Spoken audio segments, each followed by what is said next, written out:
नमस्कार। आप सभी का एक बार फिर से स्वागत है हमारे चैनल वेद मंत्र वाणी में नवरात्रि के पावन अवसर पर। आज मैं लेकर आई हूँ नवरात्रि के चौथे दिन की कथा और पूजन विधि। आज हम दुर्गा माँ के चौथे स्वरूप माँ कुष्मांडा की आराधना करेंगे। आइए भक्ति भाव से सुनते हैं माता की कथा और पूजा विधि।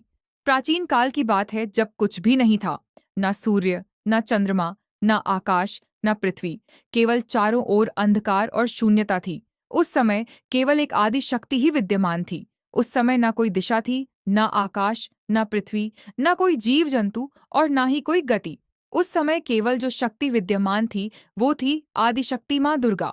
माँ ने अपनी हल्की मंद मुस्कान से ब्रह्मांड की कल्पना की। तब उनके मुख से निकली हुई दिव्य ऊर्जा से चारों ओर प्रकाश फैल गया।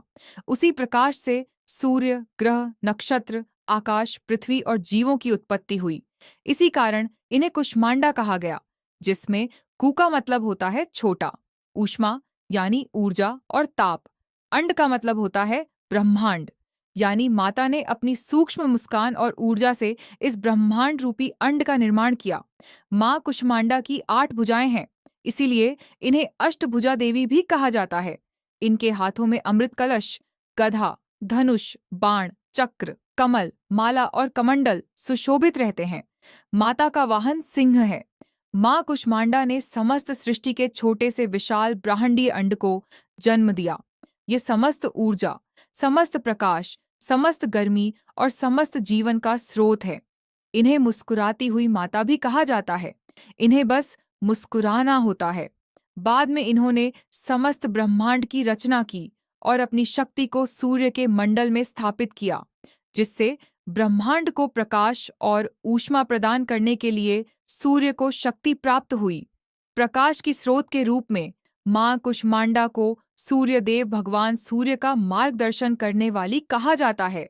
वे सूर्य के केंद्र में निवास करती हैं और उन्हीं की प्रभा से सूर्य प्रकाशित होता है।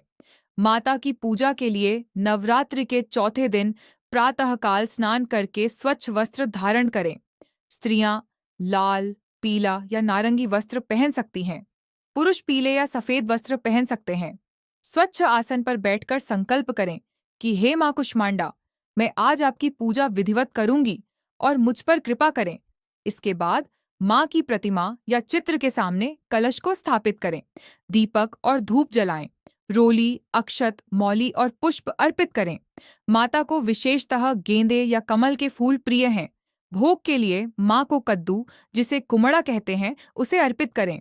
दूध से बनी मिठाइयाँ, मालपुए, हलवा, नारियल और गुड़ भी चढ़ाएं। माता के पूजन के लिए इन मंत्रों का जाप करें। माता का बीज मंत्र है ओम ऐंग हिंग क्ली चामुंडाय विजय और माता का पूजन मंत्र है ओम देवी कुष्मांडाय नमः। इस मंत्र का 108 बार जप करने से विशेष फल मिलता है। इस दिन दान करने का भी विशेष महत्व है। गरीबों को भोजन कराएं, फल, अनाज, वस्त्र और कुमड़े का दान करें। ब्राह्मण, गौ या कन्या को भोजन कराने से माता की कृपा कई गुना बढ़ जाती है। दोस्तों, माँ कुष्मांडा को कुंभड़ा चढ़ाया जाता है, जो कि कद्दू होता है। कुंभड़ा अंदर से खोखला और हल्का होता है। यह अहंकार रहित हृदय का प्रतीक है।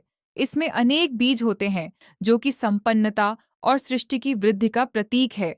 इसका उपयोग औषधि में भी होता है। यह स्वास्थ्य और आयु की वृद्धि का प्रतीक है।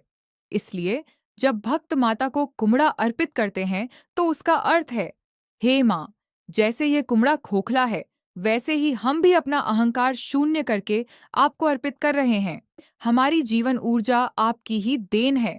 माता को कुमड़ा अर्पित करने से भक्त को स्वास्थ्य, ऐश्वर्य और दीर्घ आयु मिलती है। ये एक भोग प्रसाद है जो सात्विक और शुद्ध रूप से चढ़ाया जाता है। कुष्मांडा माँ की पूजा करने से सभी रोग और भय नष्ट हो जाते हैं। जीवन में सुख, समृद्धि और शांति आती है। आत्मिक बल और तेज में वृद्धि होती है। भक्तों का हृदय प्रकाश और ऊर्जा से भर जाता है। यह आध्यात्मिक साधकों के लिए शुद्धि और तपस्या की देवी है, जो हमारे सभी कर्मों को शुद्ध करने के लिए ऊष्मा और प्रकाश देती हैं। तो यह थी चौथे नवरात्र की पूजा विधि और कथा। आपको माँ कुष्मांडा की यह कथा कैसी लगी? कमेंट करके जरूर बताएं।